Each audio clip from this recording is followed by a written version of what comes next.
WRTV News at 6 is sponsored by AccuLevel. From Indy streaming news leader, this is WRTV News at 6, streaming now. All right, thanks for joining us for the News at 6. I'm Amber Grigley. Just into our WRTV newsroom, police arrested a 25-year-old in connection to a deadly shooting in Broad Ripple early this morning. WRTV's Naja Woods has been on top of this all day. She joins us now in the studio with the latest. Naja? Amber, 5 males were injured and 1 person died after multiple shots were fired in Landsharks. And I talked to businesses and residents who tell me they're shaken up about this morning's deadly shooting at a bar right in their own neighborhood. Police say they heard shots ring out just after 1 a.m. on the 800 block of Broad Ripple Avenue inside of Landsharks. When they arrived, they found 5 male victims had been shot, with another male later showing up at the hospital. One of those victims died from his injuries. One neighbor tells me several violent incidents in the area over the past year have her thinking twice when she goes out. We've been in the area for about 4 to 5 years. We used to come down and play pool a lot, but it's just gotten a lot of a bad rep for coming at night, and so I kind of just avoid it at night and avoid confrontation. Again, police have arrested a 25-year-old in connection with the deadly shooting. We will release his name and more after charges are formally filed. All right, thanks, Naja, for that update. IMPD is investigating a deadly shooting on the far east side last night. Just before 11, officers responded to Ireland Drive near 38th Street and Post Road. Now, they found a man who was in critical condition. He died later that night. They have arrested a man in connection to the shooting. Selma and Winchester are still working to clean up and rebuild after a tornado hit the area Thursday night. There were no deaths, but dozens of injuries were reported, and there was mass damage to people's homes and buildings. As the towns work to recover, there are ways for the community to help. Today, the town of Selma posted that they do not need any further donations, and after many volunteers helped to clean up debris today, they are taking tomorrow to rest. They will continue to update the community when they need donations or volunteers. The city of Winchester continuing to ask for donations to help tornado victims. Today, they reposted a long list of resources people need. For more information on that, you can head over to our website, WRTV.com, and search for this story. Now, the images you've seen of damage in Selma and Winchester will prompt many people to make donations to help tornado victims. Our WRTV Investigates team is looking at how you can protect yourself. Now, many scammers will use this disaster as an opportunity to take your money. But be careful of anyone going door to door or soliciting on social media like GoFundMe. Consider it a red flag if the charity is vague about what they will do with the money once you make your donation, or if they pressure you to donate now. Credible organization seeking donations is not going to want it right in the moment. They'll understand if you want to do some research on it first. Whether you give that money today or tomorrow, they're going to need the money. It's a point to for their cause. So those pressure to give right away is also going to be an indicator that you might want to pause. Well, the BBB recommends you to go to give.org to check a charity before donating. Police say you should donate to the Community Foundation of Randolph County. Now, we did check them out, and they are a legitimate nonprofit organization. And as storm cleanup in Delaware County's town of Selma continues, a local high school basketball team is playing on. Now, this morning, the Wapahani High School Raiders won a huge game. Well, they played in the Class 2A boys basketball semi-state for the second year in a row, and they won. Well, they beat North Judson San Pierre 48-28. The Wapahani boys will take on Fort Wayne Blackhawk Christian in the Class 2A semifinals. Championship is at 8 tonight. John? Not too bad of a day to be outside, minus some of the wind that we've had going on. This is a live look right now from Columbus, where we've seen a fair amount of sunshine, a few clouds beginning to build in. But look at that nice green grass just in time for St. Patrick's Day weekend. Take you up a little further north to Morse Reservoir, and this is the story today. Look at the flag blowing, and you can see some of the chop out of Morse Reservoir. We've had winds today gusting at times over 40 miles per hour. The highest gusts I could find are up in Muncie, around 43 miles per hour, but we've had gusts over 40 in Muncie, Kokomo, and Lafayette. We've been up to 39 mile per hour gusts in Indianapolis. As of 6 o'clock, we've got winds gusting out of the west-southwest right around 30 miles per hour. Temperature-wise, it's pretty nice. We made it to 63 today in Indianapolis. Our normal high is 51, so well above normal, and it's still that way as we head into the 6 o'clock hour. There's a cold front off to our northwest that will bring in some big changes for us for the second half of the weekend, and even a couple isolated showers developing on radar right now, so I can't completely rule out the chance for an isolated shower as we go through the rest of the evening. Speaking of this evening, temperature-wise, we'll be slowly falling off into the 50s, but turning much cooler for tomorrow. We'll have details on that coming up in just a few minutes. All right, John, thank you for that weather update. Well, diabetes patient advocates are calling on Eli Lilly to lower the price of insulin for all. Today, advocates joined together on Monument Circle to speak out for insulin access during the Global Day of Action. It was one of 10 events around the globe demonstrating the need for insulin equity. Now, the Circle people shared their stories about living with diabetes and called for lower price tags on the life-saving medication. Enough is enough. I mean, it's been time to make insulin be affordable and accessible. Your co-pay programs, your coupons, they're just a Band-Aid, and we need a real solution. Insulin manufacturers like Eli Lilly, Nova Nordisk in Denmark, and Sanofi in Paris were all given petitions calling on them to lower insulin costs. Indy-based Eli Lilly followed the government's lead last year with a $35 price cap on the life-saving medication. Later in the afternoon, Monument Circle hosted another rally for Indian farmers. Advocates were out today to support the second round of the Indian Farmers Movement, which started in 2021 because farmers wanted new agriculture laws repealed. Well, the government agreed to do so. No farmers are demanding a new law that would guarantee minimum crop prices to stabilize their incomes. They are also asking for the Indian government to keep their promises and waive loans and withdraw legal cases brought against them in 2021. Rallies are happening around the world, and the advocates in Monument Circle wanted to raise awareness in the Indianapolis community. Tomorrow marks a new chapter for Fort Wayne Township EMS division. The emergency service will merge with Indianapolis EMS. Now, this merger was approved in January by the Wayne Township Board. With this move, 18 full-time and 21 part-time employees will become Indianapolis EMS employees, maintaining their seniority, paid time off, and of course other benefits. All ambulances and personnel will remain in place housed in Wayne Township fire stations throughout the township, but under the direction of IEMS. All right, in Johnson County, a lasting tribute to a Hoosier who stood out on the basketball court and stood up for civil rights. There's now a historical marker honoring the late Ray Crow. Well, it's located near Whiteland High School, where Crow was a basketball standout in the 1930s. Crow later coached several famous players such as Oscar Robertson at Crispus Attucks High School. But his resume extends beyond coaching. He was a teacher, athletic director, Republican state representative, and Indianapolis City County Council member. He was a forefront of Indiana's civil rights movement in the 1950s and 60s. Crow died in 2003 at the age of 88. All right, helping kids dress to the nines for their prom. Next, one library is working to make sure cost doesn't keep any student from attending the milestone event. And breaking barriers and paving ways on the court, the Indiana woman is breaking the stigma as she proudly wears the black and white stripes and whistle.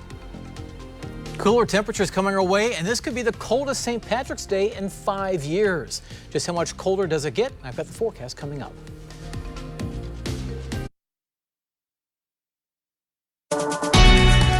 From Indy streaming news leader, this is WRTV News at 6, streaming now. All right, prom season is approaching, and the Johnson County Public Library doesn't want calls to keep any students away from attending the milestone event. Well, Project Prom provides dresses, suits, and accessories to any high school student in need, no matter where they live. Starting today, the library began to give away about 600 gently used dresses and another 100 coats and slacks. We've had people come from all over Indiana. About 2 years ago, we've had people tell us they drove an hour just to get to our event, which was incredible to hear because they come, they say they need a dress, we say you can get one. Or if they say they need a suit, you can get one, and that's it. Project Prom runs this weekend and next weekend and again on Wednesday. March 20th at the Franklin Library branch. Now, you can find all the dates, times, and details on our website, WRTV.com. Just head over and search for this story. A scam warning for anyone looking to buy glasses for the Eclipse. The American Astronomical Society says some sellers are making misleading claims about their products. WRTV Investigates Kara Kenny spoke with them and tells us how you can protect your wallet and your eyes. To safely view the entire eclipse, you need special glasses like these. But even if they're stamped with a seal, doesn't necessarily mean they're safe. Deals on eclipse glasses are popping up on social media, Amazon, eBay, you name it.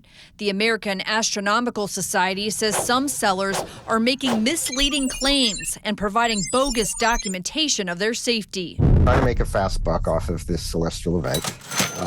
And they are, they're saying things like, our glasses are approved by NASA, but NASA doesn't approve glasses.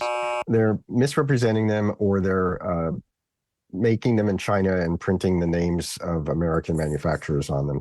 The glasses need to comply with the International Organization for Standardization requirement, ISO 12312-2. However, some sellers are faking this. What is the concern there? You can actually suffer retinal injury. You might end up with temporary blind spots. You might end up with permanent blindness. This is not good. You want to protect your eyes. The best way to protect yourself is to buy glasses through a list of vendors on the AAS website. This assures you the glasses have been tested and meet all the requirements. We don't want anybody to get hurt, so that's why we maintain this list of vendors whose products we know for sure are safe. If you already bought glasses, AAS says try them on, and you should not be able to see anything except the sun itself or a bright light. Everything else should be really dim if they're working correctly. Legit glasses cost around $2 or $3, but as we get closer to the event, the price will go up, so you can't even use price as a red flag. If you believe you bought bogus glasses, you can contact the seller for a refund. Kara Kenny, WRTV. All right, we check with the Better Business Bureau and the Indiana Attorney General's office, and they have not yet received any complaints related to bogus glasses. We have included how to file a complaint in this story listed on our website, WRTV.com, and of course, the WRTV mobile app. All right, John. Yeah, we are watching a cold front now beginning to move into the state, and just ahead of the front, we're starting to see a few light showers developing. These isolated showers will be possible as we go through the evening hours. I think most of us remain dry, but again, some of us are getting a couple of these raindrops falling up towards Peru, north of Kokomo, also back out to the west, north of Frankfort. And again, these will keep sliding off to the south and east just ahead of that cold front. Now, ahead of the cold front, it's been a pretty nice day, albeit on the windy side. Temperatures getting up in the low 60s. Take you up to Carmel right now at Midtown Plaza. A lot of folks out enjoying this warm weather with temperatures in the upper 50s and low 60s as of 6 o'clock. We hit 63 degrees today in Indianapolis. It's 11 degrees above our normal high temperature. It's 63 right now in Columbus, 62 in Bloomington. 60 degrees coming in from Noblesville. And yeah, those pesky winds have been blowing out of the southwest today, at times gusting over 40 miles per hour. And even as of this hour, winds are starting to turn just a little bit as that cold front gets closer. Once the front passes, our winds will turn out of the west-northwest, and we'll keep some winds gusting at times to 28 to 20 or make it 30 miles per hour through the overnight hours. Now, if you're heading out this evening, temperatures will be on the mild side, will be in the 50s, but once the front passes, our temperatures will start to drop. Tomorrow morning, we'll only drop off low to mid-30s, about where we should be for this time of the year. Now, for tomorrow, it's going to be cooler, by about 20 degrees cooler. We'll start with some sunshine in the morning. Clouds will start to increase from the north, so I think north of I-70, we'll see mostly cloudy skies by mid-late afternoon. And you'll notice the temperatures are only going to be getting up into the low to mid-40s, maybe some upper 40s from Columbus to Bloomington, but forecasting 45 in Indianapolis, so that's 18 degrees cooler than it was today. And again, we'll keep the winds around through the day tomorrow as well, gusting at times 30 to maybe as much as 35 miles per hour, especially I think during the afternoon. We'll see the best chance for that. Monday turns cooler with highs only in the upper 30s. Should also mention tomorrow for St. Patrick's Day, it's going to be the coldest St. Patrick's Day in 5 years. 38 degrees Monday, perhaps a hard freeze both Monday morning and Tuesday morning. A few snow flurries possible Monday afternoon, and then temperatures getting back up into the 50s for Tuesday and Wednesday. All right, breaking barriers and paving the way for other women. It's something one Indianapolis mother continues to do on the basketball court. WRTV's Caitlin Kendall introduces you to the referee behind it all. A high school boys regional basketball game at Case Arena in Frankfurt. Fort Wayne Blackhawk Christian and Lafayette Central Catholic head to head. But perhaps the bigger story here isn't the players on the court, but one woman, the only woman running up and down the hallway. That's Lachelle Hatcher, donning the black and white stripes and whistle.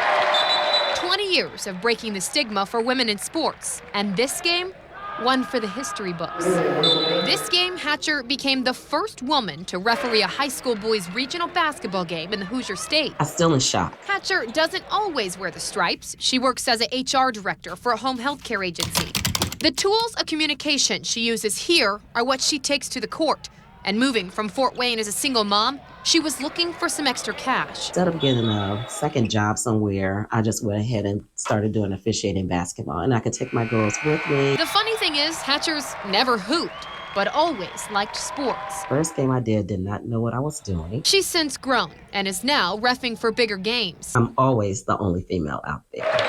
Which could have challenges, but Hatcher says she just trusts her instincts and stays confident in herself and the calls. To be at the table to break through some of the barriers, it's been a lot. But for her, it's not about breaking barriers, but being involved with the youth. Never give up, never let anyone tell what you can and cannot do, and write your own story. Well, this isn't the first time Hatcher has made history. She also broke the glass ceiling in 2018 by becoming the first black woman to referee a boys basketball sectional game. Congratulations, Lachelle. All right, coming up, residents of the Near East Side are pushing to save a community landmark. A century-old church is at risk of the wrecking ball, but some people still find beauty in the empty church.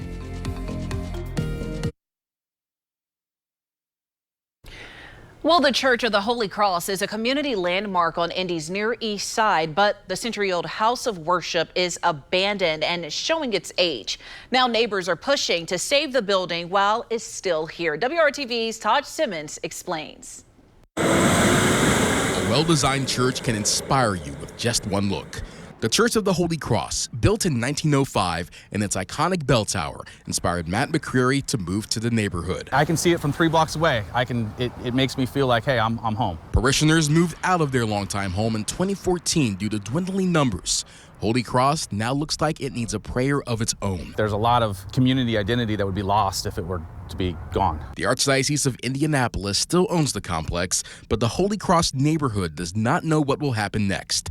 McCreary and more than 500 others signed a new petition because they fear it may meet the judgment of the wrecking ball. To demolish something as beautiful as this bell tower and what it could be, I think would be a shame. Indiana Landmarks has the same concern. We think it's just too significant a place to lose. Mark DeLossi and the Preservation Group first listed the church as an endangered building in 2019, and they're even more worried right now. Demolition by neglect, where the building is being allowed to just sort of sit and decay and deteriorate. The property is now entirely empty after the attached Catholic school closed last year.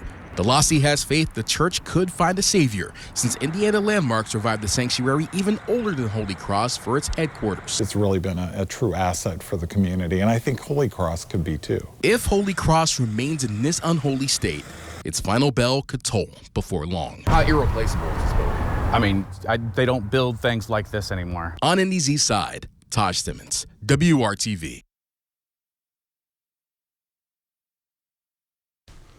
A few isolated showers will be possible as we go through the rest of the evening as a cold front's moving southwest through the state. So don't be, again, surprised if you catch a shower, but most of us should remain dry. Temperature-wise, we'll be going from the 60s right now into the 50s. So a relatively comfortable evening, albeit still a little on the windy side. We'll keep winds gusting at times to about 28 miles per hour through the overnight hours. But enjoy it today because tomorrow we're going to go almost 20 degrees cooler than what we had today. Oh. So highs will only be in the 40s tomorrow for St. Patrick's Day, the coldest in 5 years. But guess what? That's warm. Monday will be in the 30s. You were supposed to talk to the weather gods to bring beautiful weather. It's not weather by request. All right, that does it. Thank you so much. Have a great evening.